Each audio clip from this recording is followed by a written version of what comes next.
Hi, welcome to my July book haul. This month I've got a pretty exciting haul. I'm going to start with some books that I got at Barnes & Noble this month. The first book is Animals Make Us Human, Creating the Best Life for Animals by Temple Grandin and Katherine Johnson. So I have not read any of Temple Grandin's books yet, but I am definitely interested in her and would like to read some of her books. In fact, there are many I would like to read, and Barnes & Noble had this one, so I got this one. So this is a nonfiction book about animals and I guess how to take care of your pets. I think it goes over different kinds of animals and how to help them have good, happy lives. And since I am a pet owner, I thought this would be quite useful. I don't know if this one relates to autism at all, because if you don't know, Temple Grandin is an autistic advocate and author. I know a lot of her books are about autism. I don't know if this is related to that. I'm sure there's a way to tie it in, but I can read the synopsis, give you a better idea of what it's about. Since I think last month I wanted to start reading the synopsis a lot of the time in my haul videos. Maybe not if it's like a sequel, so as not to spoil a series, but I can give you a better idea. So there's a quote from Time that says, "A practical species by species guide to making animals happier." Then it says, "How do you give your animal the best life? What does an animal need to be happy?" In this new book, Temple Grandin, author of the best-selling Animals in Translation, builds on almost 30 years of research, experimentation, and experience to show how we can give our animals the best and happiest lives on their terms, not ours. Whether it's how to make the healthiest environment for the dog you have to leave alone most of the day, how to keep pigs from being bored, or how to know if the lion pacing in the zoo is miserable or just exercising, Grandin teaches us to challenge our assumptions about animal contentment and honor our bond with our fellow creatures. This is essential reading for anyone who's ever owned, cared for, or simply cared about an animal. That sounds pretty interesting. I really care about animals, I really like animals, and I would love to learn more about this, especially from someone who seems to be an expert in it. So yeah, that sounds pretty good. If you've read anything by Temple Grandin, or anything by any of the authors mentioned in this video. Next is the first fiction book on this list, and that is Autobiography by Christina Lauren. I have never read anything by this author before. I believe it's actually like two women together, but that's their pen name, so that's interesting. But I remember hearing about this book quite a while ago. I think like maybe 5-6 years ago. When I was first watching BookTube, I heard about it and thought it sounded interesting, but I've just now gotten it. And I will say, I really like the cover. I think this is a really pretty cover. I love the colors. The spine looks very nice as well. So since, as you can see, my books always have the spines facing out, it looks really nice when it's on the shelf. You can't really see it though at the moment. I have it on the third shelf, which you can see a little bit of from this angle. But yeah, very pretty cover, although that's not why I wanted it, but it is a plus. So from my understanding, this is a young adult male-male romance, so I will read the synopsis to you. 3 years ago, Tanner Scott's family relocated from California to Utah, a move that nudged the bisexual teen temporarily back into the closet. Now, with one semester of high school to go and no obstacles between him and out-of-state college freedom, Tanner plans to coast his remaining classes and clear out of Utah. But when his best friend Autumn dares him to take Provo High's prestigious seminar, where honor roll students diligently toil to draft a book in a semester, Tanner can't resist defying his better judgment and having a go, if only to prove to Autumn how silly the whole thing is. Writing a book in 4 months sounds simple. 4 months is an eternity. It turns out Tanner is only partly right. 4 months is a long time. After all, it takes only 1 second for him to notice Sebastian Brother, the Mormon prodigy who sold his own seminar novel the year before and who now mentors the class. And it takes less than a month for Tanner to fall completely in love with him. So if this is like college, then maybe it's more new adult. But yeah, maybe I'll enjoy this. I would like to read more books like this. I believe Christina Lauren is a pretty popular author, so it's very possible that people watching this video may have read something by her, or at least heard of something by her.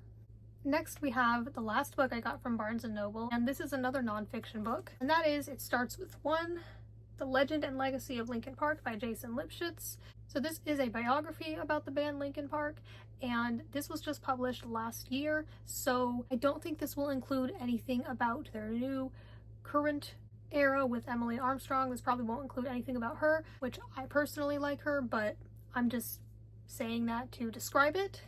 But some people do not like the new era, so if you don't, then maybe you'd like this. I haven't read this yet, but I'm excited to.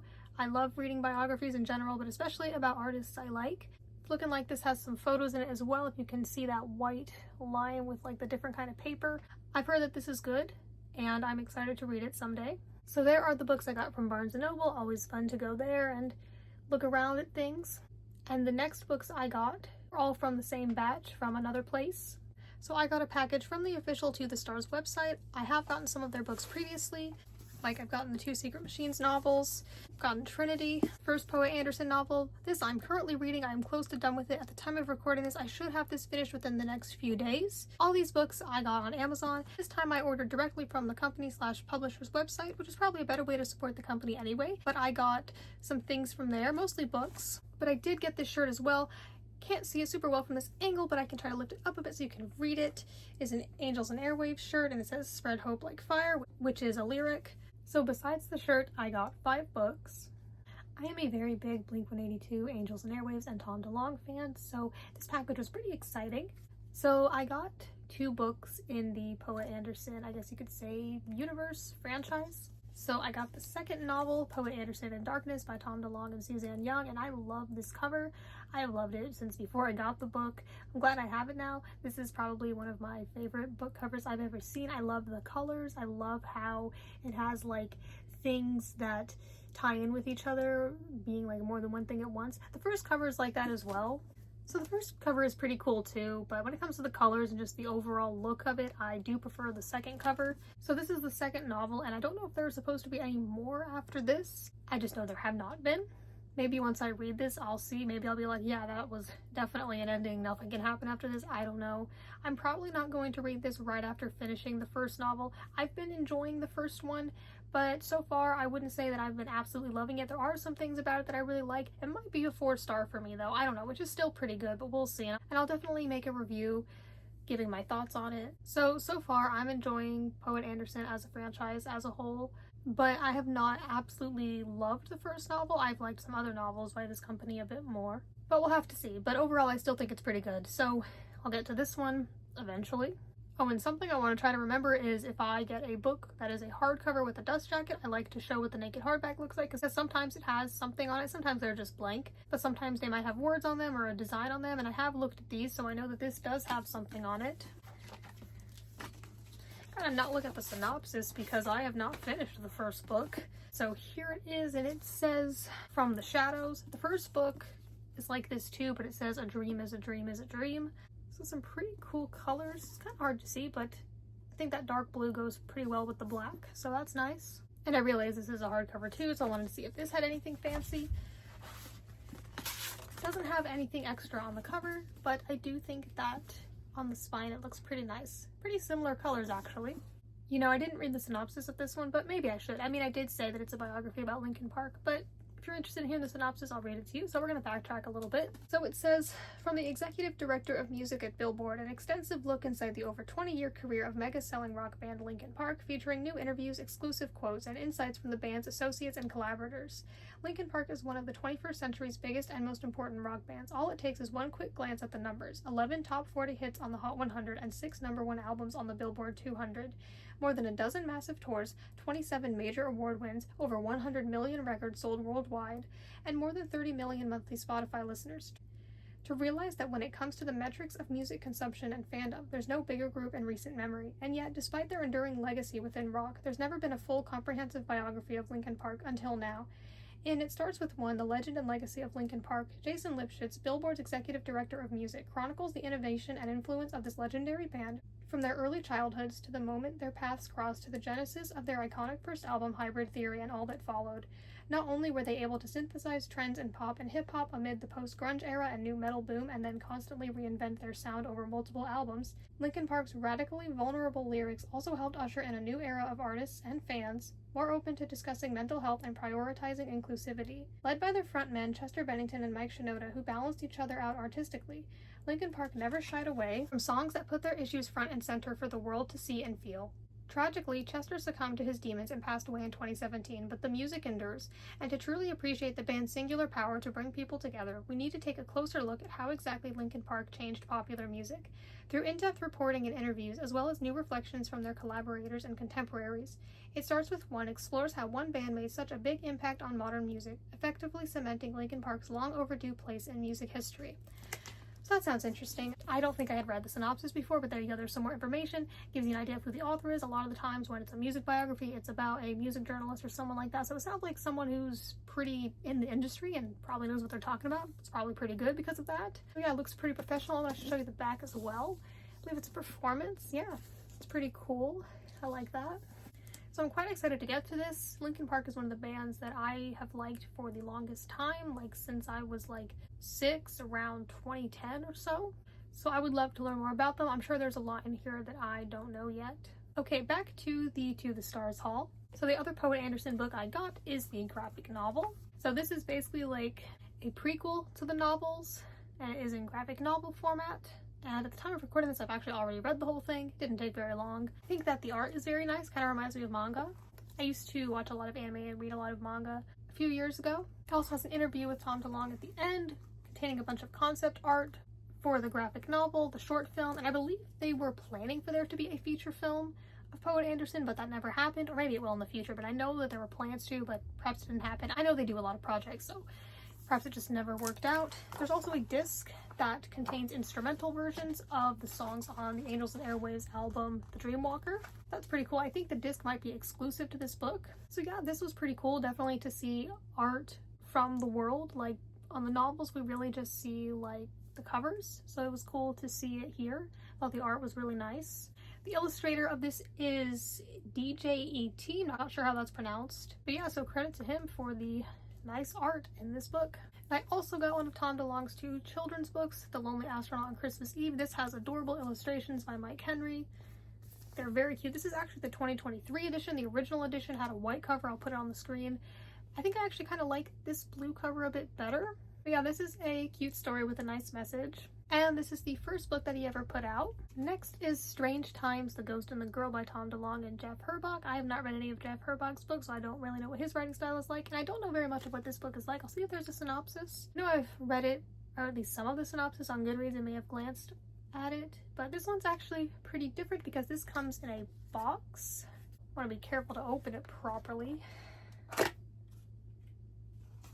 And then the box basically serves as the dust jacket, like inside the box is just the naked hardback. So here it is. Again, very similar colors. All these naked hardbacks are all black with this nice metallic light blue, it seems. That's what we're getting today. Can't really see on the camera. Well, I guess you can when I put it up close like that, but it's got a nice texture and pattern to it as well. That's pretty cool. And the end pages of it are really nice as well. Okay, so this book might not have a synopsis anywhere. Doesn't seem to have one on the box. If I had another device that I could easily use, I would read it to you. So unfortunately, I don't know very much what this one's about, but it's probably related to aliens in some way. I'm trying to remember what I can think of from when I was looking at it on Goodreads. I think someone said that maybe it, like, I don't know if it takes place in the 80s or it's just reminiscent of the 80s, so maybe it's got something to do with that time period. It's a novel, I know that. It's probably like young adult, I think. It's like there's some creatures on it, so come up with whatever you think based on the cover. This one's pretty unique because it comes with a box. There are some other things in the box, so I'll show you those soon. But yeah, something to do with creatures. I know the company also sells a coloring book based on this.